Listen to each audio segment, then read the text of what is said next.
Well, I think we're probably not alone in realising that the iPad has been transformational, and other tablet devices as well. We had an iPad app ready for the launch of the iPad in the UK, and it has changed the way that people interact with not just video but FT.com generally. For video, it looks great on the screens, and it's a very easy way to navigate through, and I think you find that people browse much more than they do going for a specific video, so that's very different. We've seen video consumption on iPads rocket. The FT has been very successful with its iPad app. We've got over 430,000 downloads of the app. That's driving about 10% of our online subscriptions, so there is a definite cache that's following this as well. And the US is particularly important within that. About 2/3 of those downloads are within the United States, or the Americas generally. The bulk of that is within the US. What about consuming video on the go? What are the opportunities and how are you guys planning for that? Well, it's something that's becoming more and more possible.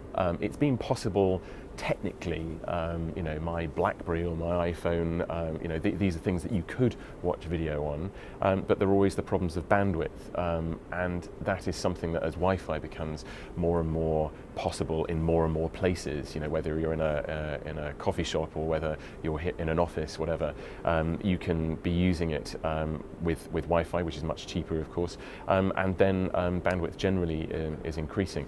It's going to become a bone of contention in the bandwidth that it eats up. Video is very hungry for that, but it's something that we're looking at. We have a dedicated team in our headquarters developing ways of consuming video in various mobile devices, looking at all sorts. Where do you think the opportunity is editorially and business-wise for online video journalism looking forward? I think there are huge opportunities. It is an area that is growing in demand. Our audiences are growing all the time, and we are creating the supply. We're investing in not just the infrastructure, for example the studio in London that I talked about already, but we're investing in people as well.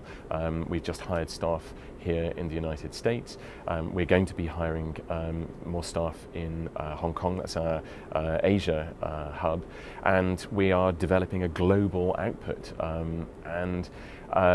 in terms of how it's going to go, I do believe that there is convergence, that at the moment we're developing online video, but that will become more and more similar to TV, and you'll be consuming video that is produced either by TV stations or by operations like ours, probably on the same devices more and more.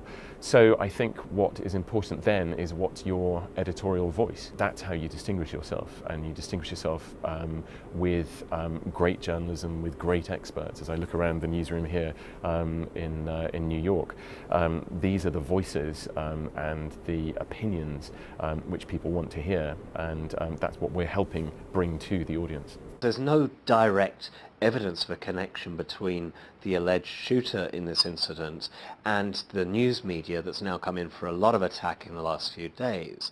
Now, at the same time, these